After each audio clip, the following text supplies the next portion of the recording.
Balitaryo, ang tingog sa mga walay tingog. Balitaryo, mubarog nga ligon batog sa mga inhustisya. Gikan Lunes hangtod Biyernes, dinhi sa maong istasyon. Mag-uban kita sa mga istorya, sa mga ginapihig. Atong hatagan og kahayag sa ilang mga pakigbisog ug mga kadaugan. Balitaryo. Susihon ang nagbadayon nga pakigbisog alang sa katungod sa mga katawhan sa atong komunidad. Hinumdume ang matag tingog importante kini ug sa pakighiusa makabuhat kita og kausaban. Balitaryo. Magpabilin kita nga nakatutok samtang dad-on namo kaninyo ang mga makapadasig nga storya, balita ug mga impormasyon uban sa mga isyu ug komentaryo ug ang pinakabag-ong mga update sa social media platforms. Diin kamo angay magbantay ug magpakabana alang sa tiunay nga kausaban sa atong katilingban. Ug karon, ania ang inyong tigdumala. Balita Komentaryo. Mayong buntag sa Buanga del Norte, may buntag Dapitan, may buntag Dipolog sa makausapan ni ano sab kini ubos nga alagad. Raymond Akelar kopyado mo ban kaninyo karong buntaga aron natong salusaluhan ng balitaryo. Mga balita ug komentaryo sa mga nagapangitabo palibot sa atong nasod. Nindot mahisgutan ng national issue mga kaigsunan gumikan lagi kay kinahanglan nga kita magpakabana kay kining gihimong binuang, kining gihimong kawat sa pinakadakong kawat sa atong nasod, ato mangbuhis, ato mangkwarta. Pero sa dili pa ta maghisgot, doon nato ipabati po niya na atong ipabati ninyo tong usa sa mga interview kang Atty. Baligod, din gipangutana siya nga katong pag-deliver sa kwarta dito sa Ilocos Norte, kinsa ni dawat katong nag-deliver og kwarta sila sa panimalay ni BBM, kinsay midawat o kinsay naa didto, then apoy matud pa ni Baligod na asa ni mga picture nga isip ebidensya nga didto sila ga-deliver. Anyway, sa di pa nato na siya ihatod nga na kaninyo, sa di pa nato hisgutan, ato sang paminahon kining pipila ka mga pulong gikan sa itong mga sponsors. Ang balitaryo hatod kaninyo ni Dipolog City Councilor Doc Phil Asis. Andam kanunay mo serbisyo sa mga katawhang Dipolognon. Ayon nga duolon, dali pangitaon, Dipolog City Councilor Doc Phil Asis. Kratom Beach, one of the best white sand beach resort in Zamboanga del Norte. Swim, dine, party, and relax. Kratom Beach, located at Barangay Gimputlan, Dapitan City. For inquiries, call 0917-502-2524. Kratom Beach. Looking for a nice place to hide? Check out Hardin, your floral paradise in Barangay Tuburan, Serios Menya, Zamboanga del Norte. Relax, recharge, and stay connected. Hardin, your floral paradise. Planning to go on a getaway pero walang sasakyan? DBS Rent a Car is here to take you where you need to be.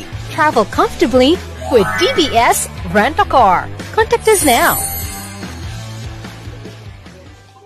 Imported o branded ng mga bags, A. Haute Couture House ang tubag niya na. A. Haute Couture House ang mahimutang sa Rizal Avenue, Barangay Bagting, Dapitan City. A. Haute Couture House, dumalaw ang ipanagiyahan ni Apple Marie Agulo. Litson, pinakalaming litson sa lalawigan sa Zamboanga del Norte. Packages, food bilaw, catering services ug Delos Litson na Food House. Kining talan ang na mahimutang sa puro pag-asa Lakaya Street Extension para Dipolog City. Basta litson, Delos Litson na. Blanca Skincare Clinic para sa pag-enhance sa imong kagwapa o kagwapo. Facial services, pagwagtang sa nakalain-laing marka sa imong naong o kalawasan, pagpataas sa imong ilong, pagpahilis sa imong tambok. Blanca Skincare Clinic, Arcade 1, Magsaysay Street, Dipolog City. Alang sa mga nakalain-laing sublimation uniforms, tarpaulin o mga artworks, lockdown printing services and tailoring na mo'y adto. Gama og mutaot sa sila og mga signage, lamination, mugs, cups, ID, decals, and many more. Lockdown printing services located at Airport Road, Naog, and Mabini Street, Biasong, Dipolog City. Alang sa mga beli pa nga o uban pa, Hook and Line Marine Products. Ang Hook and Line Marine Products ang may mutang sa panimalay ni Martin Lastimosa, boundary gayon sa Barangay Ubay o Barangay Gulayon, Diris Dakpayag sa Ripolo. Hook and Line Marine Products.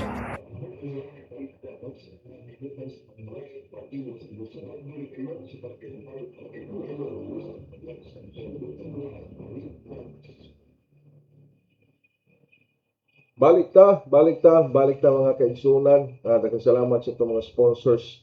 Dayon sa makausap pa mayong buntag kanatong tanan kini ang inyong ubos nga alagad Raymond Akaylar Acopiado. Gahisgot man ta mga kaigsunan, kabahin na adong tuang ato ipabati kaninyo kining usa sa mga interview ni Attorney Livy Baligod dito sa Manila. Diin gipangutana siya kung doon na ba'y kuan kinsay nidawat sa kwarta niyadtong pag-deliver nila dito sa Panimalay ni BBM sa Ilocos Norte. Atong paminaw ning gamay mubo lang kayong interview ni Attorney Livy Baligod. Yung bang sinasabi ng mga Marines na nag-deliver sila, sino ba ang aktual na tumanggap ng pera? Attorney Baligod, sir. Doon sa Ilocos, ang tumanggap ay si Sandro mismo. Wow. At pagkatapos ng ilang oras, sumunod si First Couple, no? At nag-usap sila doon, nag-overnight pa sila doon. At nagkaroon pa sila ng mga litrato, no? So hindi ako nagdududa na talagang pumunta sila sa Ilocos, nag-deliver kasi doon sa eroplano ay kinuhanan pa ng litrato yung mga maleta. Wow. May picture ba sila sa mag-asawa? Merong picture kay Sandro, merong picture kay BBM. Ayan. Pero wala kay First Lady. Wala kaya. Saan daw galing yung pera, attorney? At para kanino? Para saan daw yun? Yun ang hindi alam ng ating mga sundalo, no? Kung para saan. Kasi ang sinasabi lang nila sa kanilang affidavit ay ganito. Galing sa iba't ibang mga kontratista o ibang mga tao, katulad ni Congressman Guardiola, ay nagde-deliver sila ng mali-maletang pera dito sa Valle Verde 6. At doon ay chinecheck ng staff ni Saldico kung kumpleto ba yung dineliver siguro. Ayan. At pagkatapos niyan ay dinadala sa Horizon Homes sa BGC. Doon talaga ang imbakan nila ng mali-maletang pera.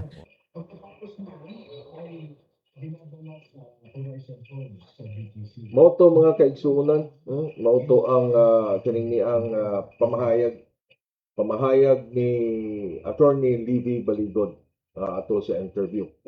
So di man po nato maingon nga mamakak ni siya kay mamakak ni siya makihabi ko ni siya. So mo ni siya anaa sa mga affidavit karon nga gisumiter ni Attorney Baligod dito sa Ombudsman, which is para nako bisan tuod og mingon nga misulay si Attorney Baligod og deliver nining kadto file nining maong complaint aron mahimo ang investigasyon sa Ombudsman. Di gid mo wa gyud himuon nga aksyon ng Ombudsman ini gumikan kay usa man apil man dito sa affidavit sa mga sundalo ang pangalan ni Ombudsman Rimulya. Di ba? Imposible po. Imposible po. So, dinhi nining maong mga panahon, nining ato mga panahon karon sa kasamtangang administrasyon ni BBM. Imposible mga kaigsunan. Sa ilang style sa pagdumala, kini ato mo muli atong mga panguna-una. Kung panalitan na dunay di makauyon, pasensya lang. Pero sa atong lantaw sa style sa pagdumala ning administrasyon ni BBM, dili gyud sila mosugot. Gani una-una sa lower house, kontrolado. Ang Senado kontrolado man sad kabantay mo. Unsay gipamulong dayon ni Lacson, Tito Soto? Dili. Ila pang tanawon sa ikuan sa kung unsa ang gibugaton sa mga testimonya nga giluwatan sa mga kanhi security personnel ni kanhi Congressman Saldico. Ug nalain pa ni magpatawag na dayon sila og committee hearing sa ethics committee ipatawag didto pangutan-on. Aron basayran og namakak ba wala. Pero gumikan kay lagi apil man po sila mga senador na aman. Apil sa apidabit sa mga matod pa, apil sa apidabit sa mga sundalo ang mga senador. Dayon, dito sa apidabit, dili sa mga sundalo, dito sa apidabit na ni former Undersecretary Adrian Bersamin. Apil sa mga nagpakadawat, ang mga senador man. Pero amot ka, ato nga ning paninsusihon og naapil ba po sa apidabit ngadto sa mga security personnel ni Congressman Saldico nga nag-deliver sila og kwarta sa mga senador. Pero hopefully mga kaigsuunan, doon naghihimuon nga committee hearing sa ethics committee. Pero makaduda lagi ang ako kining ako nagduda ko nga wa gyud mamahimo nga committee hearing gumikan kay maningkamot gid sila nga ilang tabunan. Klaro kayo una trawa. Kining ang script permi nga mugawa sa baba ni Senator Ping Lacson gikan pa sa diha basta gani mga testigo, mga witness nga muduot sa ato ang presidente. Ingon na ni man gani pangitaag paagi magkahiusa dayon na ang mga lideres sa Armed Forces of the Philippines ila dayon pangitaag paagi nga dauton ang mga witness, which is para nako unta mo patigbabaw sa atong pipilas atong mga galing lang kay og nakabahin pod magduda mo gud dayon tang nakabahin pod nga unta mo patigbabaw ang ilaang loyalty ngadto sa katawhan dili sa pipila ka mga tao nga mo'y nag-appoint kanila dinha gumikan kay pagkupot nila sa nasangpit nga katungdanan, ilabi na kining ato ang mga opisyalis kasundaluhan. Kining ato mga opisyalis kasundaluhan.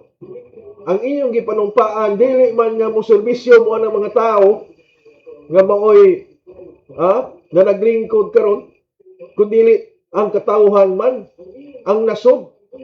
Dili man na sila maoy nasod, di man na sila maoy katawhan. Bida. Pero subo pa lang doon nga muna nagapakitabo. Kung doon ay tanaw nila nga mubarog, mo istorya tinuod, dauton. Kung doon ay, kaya bang maglibog ka, asa ang loyalty, di man yung angayan, di na angayan maglibog ta. Ang loyalty nila wala sa mga tao. Ang loyalty nila tuwa niining mga nanagdumala. Mo na klarong istorya. Kay kung ang ilang loyalty naa pa sa mga tao, mga kaigsunan, dili ta sila muhimo og mga susama nga mga aksyon nga ila gid dauton. Wala pag-ingon nga mga former Marines, wa man gali miingon nga wa man miingon sa statement nga mga Marines tanan. Wa man sila moingon ang katong mga witness, wa man moingon. Abtik kayo nga nakasusi sa ilang records ang kasundaluhan ang Navy. Dahil niingon nga di man na Marines na no. Dili Marines tanan pero sundalo sila tanan, membro sila sa tanan kanhi sa Armed Forces of the Philippines. Kay doon na may army. Susundalo gihapon mga kaigsunan.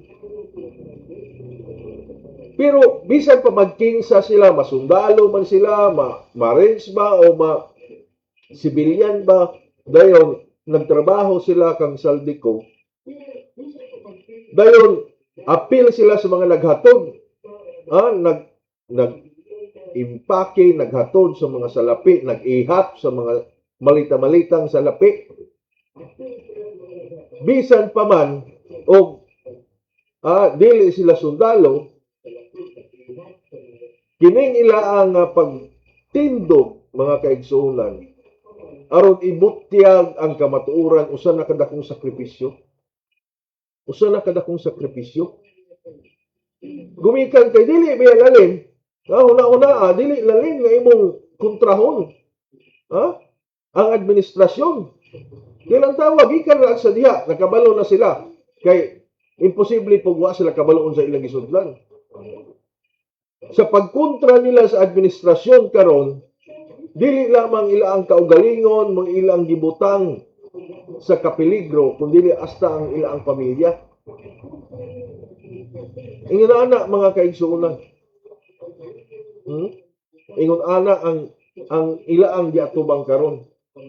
Pero bisan pa man niana, mga kaigsuonan, kining ato nga mga Marines, mga kanhi sundalo mitindog. Si Atty. Baligod pud angayan nato sa luduhan nga gidaot nana. Pero dili biya lalim ni ilang gihimo. Nga ikaw makigkontra ka, ikaw imo ang ipagawas ang kamatuoran, diin nagkahiusa ang tanan. Kay kisa man una agot ang mga congressman nga ilang gipanghinganlan nga nagpakadawat, nasuko biya to nila. Dahil moingon dayon nga kuan kanang namaliban man normal. Kisa ko'y sad-an, kisa ko'y kawatan nga mo ang ko nangawat siya. Di ba? Kana galing uban bisag nadakpa na mo balibad mo magali. Bisan pag nakita na sa kahit na may mga CCTV karon. O bisag nakita na CCTV nga ikaw mo'y gahimo sa maong sa laom mo balibad po magali.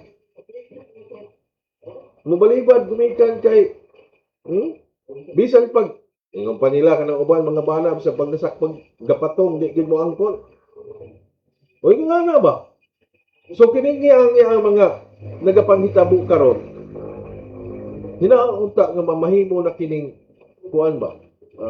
Mamahimo na kining leksyon alang kanato. Nga dili nato hikalimtan aron atong mamahimo kini siya nga sumbanan sa umaabot nga mga adlaw diin kita mohimo na pug desisyon nga mupili ta sa atong mga lideres. Example diri sa lokal, atong kapanaminan dayon kung sa may gihimo ning atong mga opisyalis sa lokal. Nining niya ang nagapanghitabo karon nga iskandalo. So atong iskandalo magining nahitabo kay una naglantaw man nato ang tanan nga mga nagkalain-laing nasod, naglantaw gihimo gaitang tingaling katawanan. Gumikan kay makaingon ng uban nga mga lideres sa ubang nasod nga walwal gini mga Pinoy. Gitinuntuhan na sila mga leader na pagyapoy uban nga moabiba. Di ba? Inunana. Di na ito nakalikayan nga makahuna-huna tag inunana mga kaigsunan. So, hinaot pa nga unta nga dili ning ni Asya matud pa magapadayon. Hinaot unta nga kining nagapaghitabo karon sa atong nasod, which is nahitabo na sa una. Kay sa comparison lang daan karon, sa record na nagpakita sa tanan nga nangaging mga administrasyon, duha ka mga administrasyon ang pinakadako nga kawat o korupsyon nga nahimo sa atong nasod. Sa mga administrasyon puro sa mga Marcos, una sa amahan, nga naa sa record nga dako pug kayong nahimong korupsyon gumikan kay pila ka tuig og putong galingkod nga presidente. Pero na labwan kini sa iyang anak sa pipila lamang katuig. Pipila lamang katuig na paglingkod isip presidente. So, muna gid tingali mentalidad nini ang pamilyaha mga kaigsuonan. Hinaot unta nga sayop ta. Hinaot unta nga di masugod katong mga loyalista. gumikan kita, nagpahungaw lang punta sa ato ang mga huna-huna, ato lang gipaambit ba? Atong gipaambit. So hinaot punta kining nagapanghitabo karon, mamahimo na to ning leksyon sa ato pohon nga mga desisyon nga pagkahimuon sa atong kinabuhi, sa atong lugar, kay mo epekto man mo epekto ni.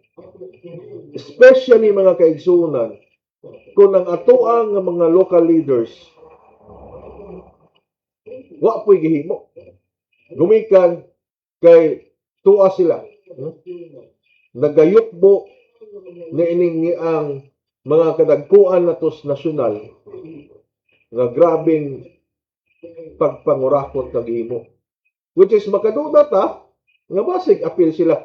Noon, matod pa sa mga katunggikan ni Adrian Bersamin, di ba? Naghisgot man nga ang salapi giandam para sa eleksyon man sa 2025. Eleksyon sa 2025 mga kaigsunan. Ang Comelec na tagaan og matod pa sa kuan sa affidavit, Comelec nagpakagawa.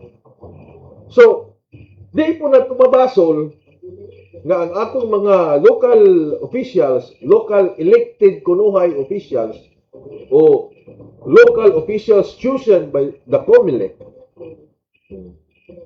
ang dili mo alma, dili mo yaw-yaw, dili mo reklamo, gumikan kasi sila nakapahimulos man.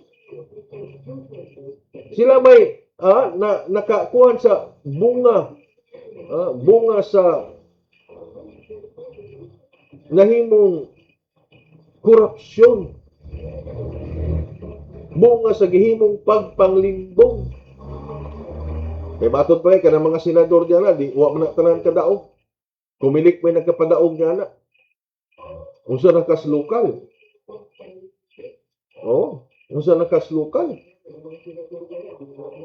So abot lang mga kaigsuunan. 2028 presidential ug local election. Mutuo pa ba ka nining niya ang automated counting machine? Nga kung atong lantahon pag-ayo, tinuod na atong naunahon pag-ayo mga kaigsuunan. Computer.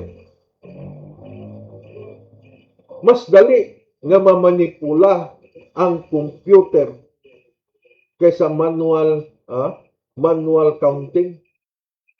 Gumikan sa manual counting daghang katanaw. Sala na sa imong watcher kung dangang-dangang siya nga bisag ang nakasulat dito, nakasulat dito si Duterte dayon Marcos gyapon gibasa.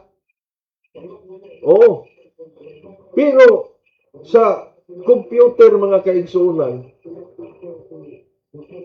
panghibaw iba na itong unsay ilang giunsa nila pagpaniubra. Usa ka tao, mahimo ra. Usa ra ka tao, mo manipulate. Di ba?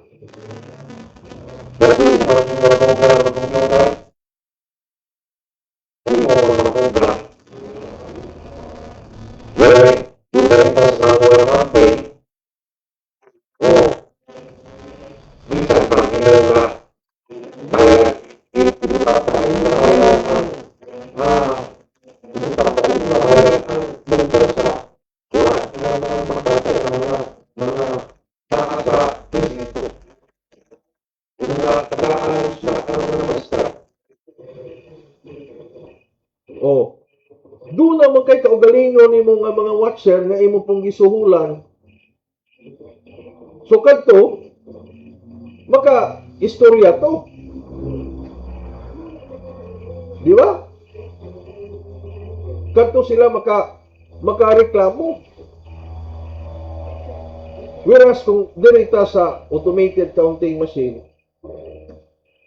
kung mo reklamo manggalita na humana lang ang termino, humana lang ang termino mga kaigsuunan.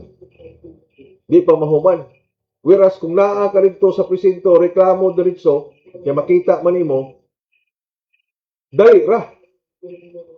Gidaghan man mo nakita nga, oy ma'am, anong si Tagpulano may imong gibasa? Nganong stagpulano man nga si Juan man ang nakasulat diha. Di ba?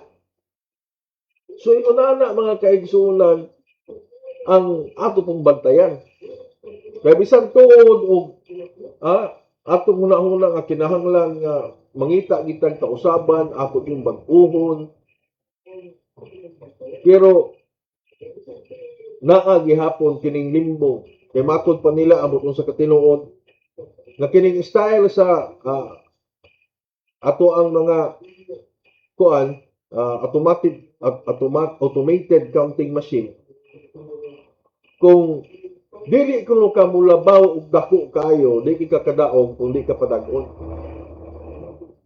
gikinahanglan yung kuno nga mulabaw ka og dako kayo mo biya atong kabantay mo sa atong mga resulta sa eleksyon diri sa lokalidad nato nga dunay mga boto nga mingabaw sa number of voters.